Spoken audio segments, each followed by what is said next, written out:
Welcome to Latin America. Thanks very much. I'm having an amazing time.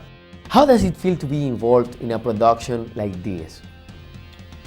Well, it's an interesting question because making the film itself, which we shot in South Africa, felt actually, although I'd never acted before, I felt very comfortable acting. And Neil, who directed the movie, has been a friend of mine for a long time, so he made it very easy for me. We had Peter Jackson as the producer, sort of protecting the film in a way and allowing Neil to do what he needed with the film and allowing me to do what I needed with the character. So it was actually an amazingly fun and enjoyable experience. The different part is this whole thing, you know, with Sony getting involved in marketing it and the full Hollywood machine running. And that was the part that was surprising to me. I'm enjoying it, but it's very different from anything that I've ever done.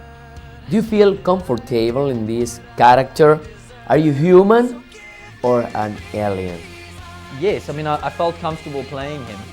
I think what I went through playing the character was the experience of being able to develop a character and then basically destroy the character as you went by literally what happens to this guy is all his beliefs, all his support structures fall away as the film progresses. So he's really just left at the end of the movie. He goes through such massive challenges that he's really just left with the bare essence of what a human being is when everything has been stripped away.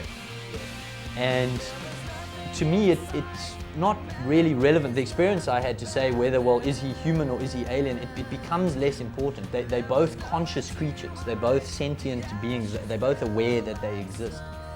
And it's at that place that he finds the potential connection with the creature, if that makes sense. And I believe you could have that type of connection even with with an animal that isn't necessarily conscious. What impressed you most about this show?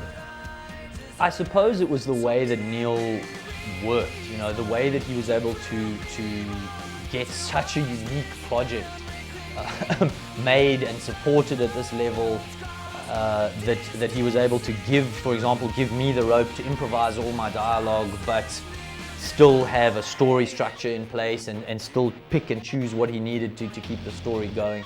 I suppose that would be, you know, how Neil went about making the film, and would be the thing that sort of really impressed me, just seeing it come to life.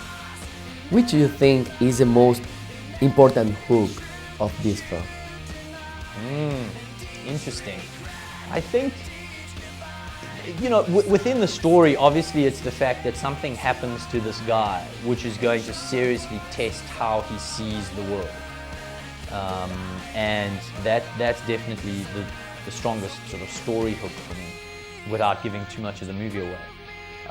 As a film, I think it's just so different that it's the kind of film that you'll sort of kick yourself if you don't go and see on the big screen. You know, it's a film that, regardless of whether you actually end up loving it, not liking it, you just need to see it because it's too different, you know.